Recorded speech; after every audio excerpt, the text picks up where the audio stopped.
नमस्कार मित्रांनो, मी गणेश मानकर इग्नाइट अकॅडमीच्या प्लॅटफॉर्मवर मी तुम्हा सर्वांचे स्वागत करतो। नागपूर मनपामध्ये पदवीधर उमेदवारांसाठी खूप चांगली संधी आलेली आहे।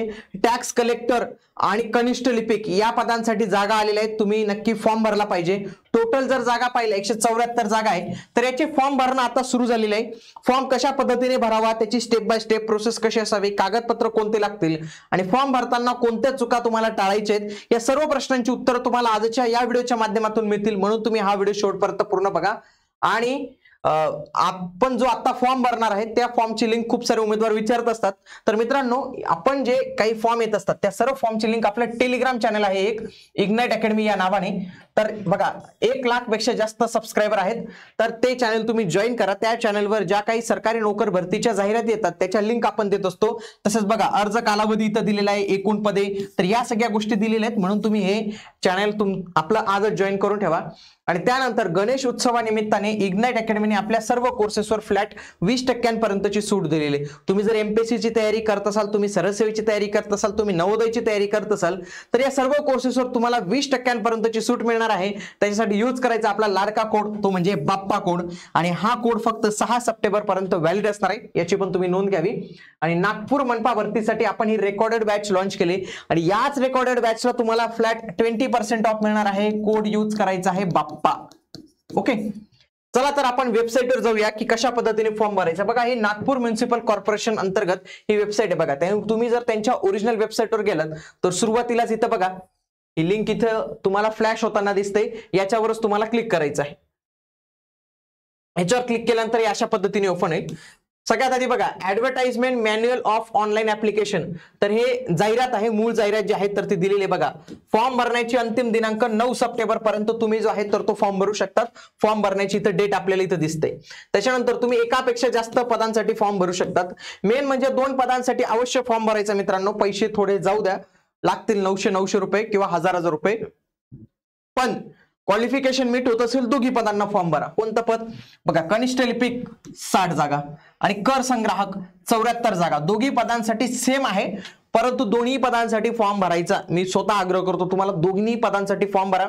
सिलेबस सारखा आहे, सगळं सारखं आहे, तर त्याच्यामुळे दोन्ही पदांसाठी तुम्ही फॉर्म भरलाच पाहिजे। बघा, आता या वेबसाईटवर जाऊया। या वेबसाईटवर गेल्यानंतर बघा, आता आपल्याला इथं सगळ्यात आधी नवीन रजिस्ट्रेशन करावं लागणार आहे। ही परीक्षा टीसीएस घेणार आहे, हे तर आता क्लिअर झालं, कारण की हा युजर इंटरफेस वरून तुम्हाला कळून जायला पाहिजे की परीक्षा कोण घेतं। स्टार्टिंग डेट दिलेली, त्याच्यानंतर काही प्रॉब्लेम आला, हा नंबर दिलेला आहे जो कधी लागतो कधी लागत नाही। ओके, हेल्प डेस्क दिलेलं आहे। मी सगळ्यात आधी न्यू रजिस्ट्रेशन याच्यावर क्लिक करतो। बघा, न्यू रजिस्ट्रेशन याच्यावर क्लिक केल्यानंतर पहिले तर ते लोडिंगसाठी थोडा वेळ घेईल। पहिले आपल्याला काय करावं लागणार आहे, लॉगिन आयडी पासवर्ड आपला जो आहे तो जनरेट करावा लागणार आहे। इथं ते सांगतं इथं ओपन करा, तिथं ओपन करा, असं काही नाही मित्रांनो। मोबाईल मध्ये ओपन करा, कम्प्युटर मध्ये ओपन करा, सारखंच असतं। पण सगळ्यात बेस्ट जे म्हणतो ना आपण की फॉर्म भरण्यासाठी सगळ्यात बेस्ट ब्राउझर कोणतं आहे, तर तुम्हाला आश्चर्यचकित वाटेल मित्रांनो, ते आहे मोझिला फायरफॉक्स। मोझिला फायरफॉक्स, तुम्ही एमपीसी चा फॉर्म भरा, टीसीएस चा फॉर्म भरा, आयबीपीएस चा फॉर्म भरा, सगळ्यात बेस्ट जे ब्राउझर आहे ना फॉर्म भरण्यासाठी ते आहे मोझिला फायरफॉक्स। म्हणजे कधी अडचण आली ना फॉर्म भरताना, मोझिला फायरफॉक्स मध्ये एकदा नक्की ओपन करा तुम्ही। हे क्लोज केलं, पुन्हा हे कन्सेंट वगैरे विचारतं, ठीक आहे। चला पुढे काय आहे, to register to get your user ID and password. बघा, पहिलं पर्सनल इन्फॉर्मेशन इथे विचारली, वैयक्तिक माहिती, उमेदवाराचे पहिले नाव, उमेदवाराचे मधले नाव, उमेदवाराचे आडनाव। आता याच्यामध्ये बघा, पहिलं नाव म्हणजे फॉर एक्झाम्पल माझं नाव गणेश आहे, तर मी इथं गणेश हे नाव लिहिलं। पण हे नाव मी कशाच्या बेसिसवर लिहिलं, तर माझ्या 10वीच्या याच्यावर पण हीच स्पेलिंग होती आणि हेच नाव होतं। म्हणून तुमच्या 10वीच्या याच्यावर जे नाव असेल तेच तुम्हाला टाकायचं आहे। खास करून ज्या महिला असतील ना, महिलांनी हे विशेष काळजी घ्या, कारण की तुमच्या 10वीच्या याच्यावर मे बी माहेरचं नाव असू शकतं, तुम्ही नंतर नाव बदललं असेल लग्नानंतर, किंवा ज्यांनी नाव नाही बदललं असेल, काही नसेल, तरी मी तुम्हाला सांगतो तुमच्या 10वीच्या याच्यावर जे आहे तेच तुम्हाला इथं टाकावं लागतं। फॉर एक्झाम्पल एकदा उमेदवार आहे, त्याचा संदीप आहे, त्याची ओरिजिनल स्पेलिंग ही आहे, पण 10वीच्या याच्यावर त्याची आय आलेली आहे, तर इथं आय मध्येच फॉर्म भरायचा आहे, हे लक्षात घ्या। 10वीच्या याच्यावर जे आहे ते, काहींनी नंतर 10वीच्या याच्यात बदल करून आणला असतो, तर तो वेगळा भाग आहे, पण इथं जे आहे तेच तुम्हाला टाकावं लागणार आहे। झालं, पुढे ते विचारतो तुमच्या नावात बदल झालाय का, समजा इथं यस केलं तर तुमचं नवीन नाव जे आहे ते टाकावं लागणार आहे. ज्या महिलांनी लग्नानंतर नावात बदल केले त्यांनी इथं हे अवश्य पद्धतीने करा, आणि ज्यांचं नाहीच आहे त्यांनी नो करा. जन्मतारीख तुम्हाला टाकायची आहे, आणि ही पण जन्मतारीख यांनी स्पष्ट म्हटलेली आहे की तुमच्या 10वीच्या सर्टिफिकेट आणि प्रमाणपत्रावर जी आहे तीच टाकायची आहे. आधार कार्डवर खूप साऱ्या उमेदवारांची वेगळी जन्मतारीख आहे, आणि आता जन्मतारीख चेंज होत नाही कारण की बर्थ सर्टिफिकेट लागतं तर आहे होतं. त्याच्यामुळे काय करायचं, तुमच्या 10वीच्या जे प्रमाणपत्र आहे त्या प्रमाणपत्रावर जी काही जन्मतारीख असेल तीच इथं लागणार आहे, हे लक्षात घ्या. पुढे जेंडर सिलेक्ट करावं लागतं, मेल फिमेल तुम्ही सिलेक्ट करू शकता. पुढचं मोबाईल नंबर आहे, हा मोबाईल नंबर आहे अल्टरनेट. पुन्हा 10वीचा तुम्हाला सीट नंबर टाकायचा जो तुम्हाला प्रमाणपत्रावर मिळेल. त्याच्यानंतर ते वर्ष आणि महिना टाकायचे. त्याच्यानंतर इथं टेस्ट सेंटर आहे बघा, इथं हे सगळे टेस्ट सेंटर तुम्हाला इथं पाहायला मिळतात. त्याच्यानंतर हे दुसरं टेस्ट सेंटर तुम्हाला सिलेक्ट करायचे, आणि हे तिसरं टेस्ट सिलेक्ट करायचे. त्याच्यानंतर इथं हे टिक करायची, आणि त्याच्यानंतर जनरेट ओटीपी वर क्लिक करायचा. हा ओटीपी तुमच्या मोबाईल नंबरला येईल, तो ओटीपी टाकायचा, आणि त्याच्यानंतर बघा आय ॲग्री, आणि त्याच्यानंतर हा कॅप्चा कोड टाकून इथं रिव्हेरीफायचं ऑप्शन आहे. रिव्हेरीफायवर क्लिक केल्यानंतर तुम्हाला तुमची सर्व आतापर्यंत भरलेली इन्फॉर्मेशन येते, ती एकदा चेक करून त्या जे बॉक्सेस येतात या बॉक्सेसमध्ये टिक करायची, आणि त्याच्यानंतर कन्फर्म म्हणायचं. ओके, मी सांगतो तुम्हाला आता इथून पुढे जे आहे तर ते पुन्हा ते अलर्ट देतं आपल्याला की तुम्ही जो फॉर्म भरला एकदा तुम्ही चेक करून घ्या, कारण की एकदा भरलेला फॉर्म परत मॉडिफाईड करता येणार नाही असं त्यांनी इथं स्पष्ट म्हटलेलं आहे. मग मी इथं ओके म्हणतो कारण की माझं सगळं ओके होतं. आता इथं बघा ऍप्लिकंट डिटेल्स, मग इथं जे आहे ना तुमच्या ऍप्लिकेशनच्या डिटेल्स येतील जे तुम्ही आतापर्यंत भरले, आणि आपल्याला आता पदासाठी अप्लाय करायचं तर मी इथं क्लिक करेल. आता इथं क्लिक केल्यानंतर सगळ्यात आधी युअर सिलेक्शन, मी इथं जाईल अप्लाय फॉर न्यू पोस्ट. इथं गेल्यानंतर बघा आपले जी फॉर्म आहे तर तो वेगवेगळ्या स्टेप मध्ये भरला जाणार आहे. पहिली स्टेप पर्सनल डिटेल, दुसऱ्या याच्यात समांतर आरक्षणाच्या डिटेल, तिसऱ्या याच्यात तुमचा पत्ता भरला जाणार आहे, चौथ्या याच्यात तुमची शैक्षणिक पात्रता आणि अनुभव भरला जाणार आहे, आणि पाचव्या याच्यात पैसे द्यायचे आणि डॉक्युमेंट अपलोड करायचे. तर असे हे 5 स्टेप्स असतील. या 5 स्टेप्सच्या माध्यमातून तुम्हाला फॉर्म भरायचे. मी पहिल्या स्टेपला आलो. पहिल्या स्टेपलाच पहिले काय विचारलं की पद सांगा, कोणतं पद तुम्हाला पाहिजे, तर ते पद तुम्ही इथं सिलेक्ट करू शकता. आता वेगवेगळी पद येतात, मग एकापेक्षा जास्त पदांसाठी फॉर्म भरायचं असेल तर एकदा सिलेक्ट नाही करता येत मित्रांनो, पुन्हा तुम्हाला नवीन जे आहेत तर ते जाऊन फॉर्म भरावा लागतो. बघा इथं ज्युनियर क्लर्क आहे, मी पहिले याला फॉर्म भरायला आणि त्याच्यानंतर मी टॅक्स कलेक्टरला याला फॉर्म भरू शकतो, दोन्ही फॉर्म भरू शकतो. त्याच्यासाठी प्रोसेस काय असणार आहे की इथं फॉर्म भरल्यानंतर इथं हे दिसतं की मी लिपिक साठी भरला, पुन्हा इथं अप्लाय न्यू पोस्ट याच्यावरच करायचं. म्हणजे काय, लॉग इन आयडी सेम राहू द्यायचं, फक्त त्याच लॉग इन आयडीवर नवीन पदासाठी अप्लाय करू शकतात. पुढे वैवाहिक स्थिती विचारली जाते, मॅरिड आहे अनमॅरिड आहे. त्याच्यानंतर लहान कुटुंबासाठी पात्र आहात का, म्हणजे मॅरिड असेल हा त्यांनाच प्रश्न असणार आहे. पुढे वडिलांचं नाव, आईचं नाव. त्याच्यानंतर डोमेसाईल सर्टिफिकेट महत्वाचं आहे बघा, इंडियन नॅशनॅलिटी करायची, महाराष्ट्राचे रहिवासी पाहिजे, आणि त्याच्यानंतर डोमेसाईल सर्टिफिकेट निर्गमित करणाऱ्या अथॉरिटीचं नाव, म्हणजे सब डिव्हिजनल ऑफिसर असेल, नायब तहसीलदार असेल तर ते तुम्हाला इथं सिलेक्ट करावं लागणार आहे. त्याच्यानंतर कोणत्या डेटला दिलं आणि त्याचा सर्टिफिकेट नंबर काय आहे तर हे विचारलं जाणार आहे. त्याच्यानंतर तुमची कॅटेगरी म्हणजे जात विचारली जाणार आहे इथं. आता बघा फॉर एक्झाम्पल इथं ओबीसी मला दिसत नाही, का दिसत नाही, कारण की क्लर्कला आय थिंक जागा नाही आहे, क्लर्कला का टॅक्स कलेक्टर दोघांपैकी एकाला जे आहे ना तर ती जागा नाही आहे. तर बघा मी इथं ते पद सिलेक्ट केलं होतं, आय थिंक क्लर्कच केलं असेल, तर इथं ओबीसीला मला जागा दिसत नाही म्हणून इथं ओबीसी ऑप्शन नाही येते. मग अशा उमेदवारांनी मात्र ओपन मधून अप्लाय करायचं. काय, ओपन मधून अप्लाय करावं लागेल तुम्हाला. ठीक आहे, इथून मी कॅटेगरी सिलेक्ट करू शकतो. पुन्हा इथं मार्क ऑफ विजिबल आयडेंटिफिकेशन, इथं तुम्ही काही टाका, नाही काय तेवढं आता चेक करत नाही पहिल्यासारखं. त्याच्यानंतर तुम्हाला एक आयडी प्रूफ द्यावा लागतो, पॅन कार्ड. आता जर मी पॅन कार्डवर येस केलं ना तर मला 2 गोष्टी विचारतात, एक आहे पॅन कार्डचा नंबर, पॅन नंबर, आणि दुसरं पॅन कार्ड वरील तुमचं नाव. तर या गोष्टी मला विचारतात, येस करावं लागेल एक कोणतं तरी. ड्रायव्हिंग लायसन्सला येस केलं तर ड्रायव्हिंग लायसन्स विषयी इन्फॉर्मेशन विचारली जाईल, वोटर आयडी विषयी, पासपोर्ट हे. मग काय करायचं, एकच माहिती भरायची आणि सगळे नो नो नो नो करायचं, कारण की एवढा कुठं फॉर्म भरत बसायचा. टिक करायची. बघा पहिली डिटेल माझी भरली गेली. दुसऱ्या याचे मी जातो समांतर आरक्षणासंदर्भात. पहिलेच मला विचारलंय की तुम्ही प्रकल्पग्रस्त आहात का, जर यस केलं तर 3 गोष्टी विचारल्या जातील. एक, तुम्हाला प्रमाणपत्र कोणी दिलं त्या संस्थेचं नाव आम्हाला सांगा, कोणत्या डेटला दिलं आणि त्याचा नंबर काय. जर नो केलं तर काहीच विचारलं जाणार नाही. पुढचं आहे एक सर्व्हिसमॅन. बघा तुम्ही माझी सैनिक आहात का. आता इथं प्रकल्पग्रस्त, भूकंपग्रस्त, पदवीधर अंशकालीन अशा पण डिटेल विचारल्या जातील, पण त्याच्यासाठी तिथे जागा शिल्लक पाहिजे तरच ते विचारतील. तुम्ही माजी सैनिक असाल का, येस केलं तर जॉईनिंग डेट आणि रिलिव्हिंग डेट असे दोन्ही डेट तुम्हाला इथे टाकावं लागणार आहे. नो केलं तर काही नाही.